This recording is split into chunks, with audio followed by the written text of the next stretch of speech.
Hi, this is Lauren Griffin, and this is my Advanced Concepts presentation number 6, discussing the mechanism by which aspirin works. And I'm just going to start off by first discussing the pathway for the creation of prostaglandins, and then discuss a little bit about the effects that prostaglandins have on the body and how exactly aspirin works. So to start off on the pathway, we have arachidonic acid or arachidonate, and that is actually a fatty acid that's generated by the hydrolysis of membrane lipids by phospholipase A2. So you see membrane phospholipids, and it's converted to the arachidonic acid by that PLA2 enzyme. From there, the enzyme prostaglandin synthase converts the arachidonic acid into PGH2 or prostaglandin H2. And you can see that this is the precursor to many different prostaglandins that have varying effects on the body. This prostaglandin synthase is actually also known as cyclooxygenase,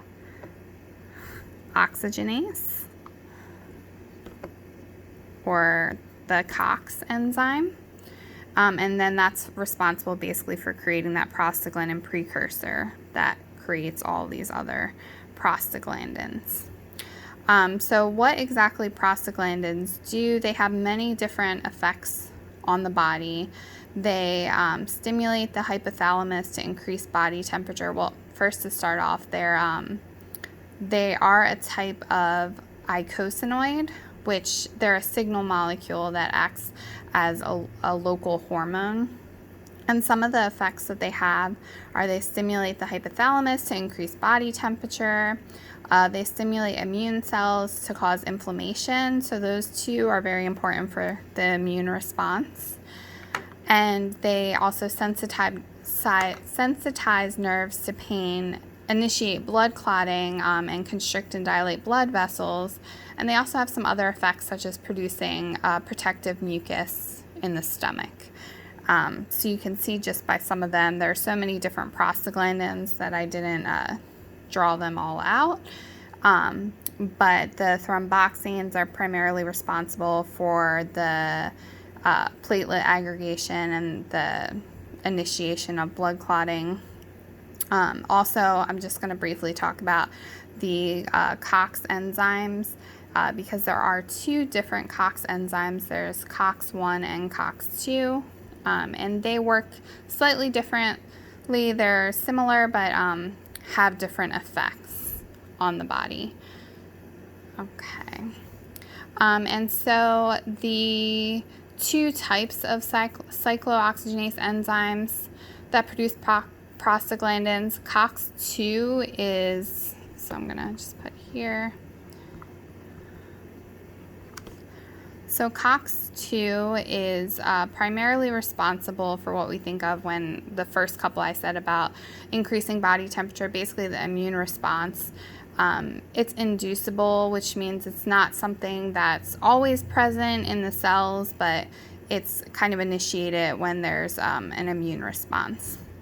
And then there's the COX-1 enzyme that it regulates the normal cellular processes, so that's primarily what's responsible for protection of the stomach, like from acids in the stomach, and also the platelet aggregation.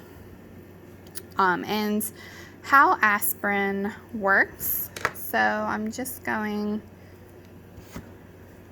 to draw out the structure of aspirin first, which is a little hard to do while holding this, and my structures are pretty terrible, but see, I already messed up.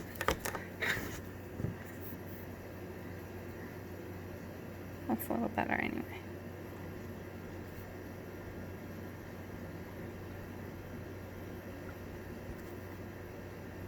Okay.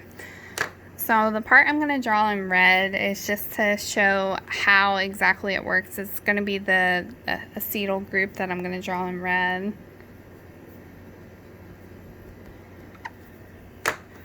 So this is aspirin, which is also known as acetylsalicylic acid. And how this actually works is the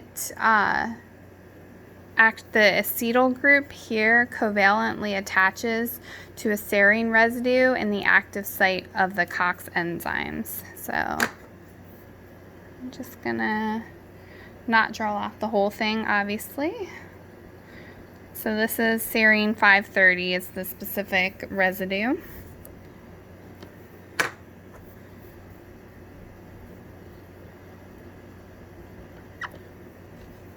Okay, so you can see that this group covalently attaches. Why that's important specifically for aspirin too is that aspirin is an irreversible competitive inhibitor of the enzymes.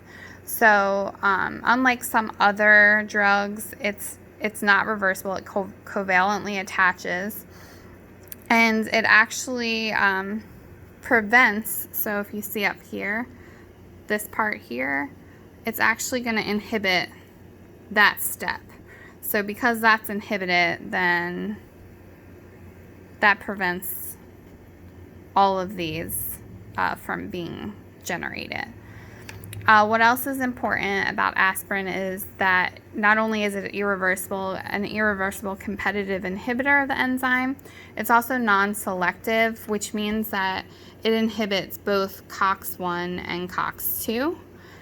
So that's why while aspirin can do things like reduce inflammation, it can also help by making sure that platelets don't aggregate, so it helps decrease blood clotting. But it also has some effects, like it can upset the stomach, because the prostaglandins are also responsible for kind of making that protective layer that protects the stomach from the acid. So it can have some detrimental effects in that way. And then I just wanted to show a picture because I couldn't really, I'm terrible at drawing, because even trying to draw the structures is pretty terrible. But what's helpful for me is the one picture that I found that actually shows the mechanism. This shows the COX-1 enzyme. It shows the serine residue. This has serine 529. And it just shows how the acetylation of that serine by the aspirin actually blocks or inhibits the enzyme. So basically that arachidonic acid is not able to bind to the enzyme, and it's not able to be converted into prostaglandins. And so that is my presentation, just a little bit about how aspirin works. And thanks for watching.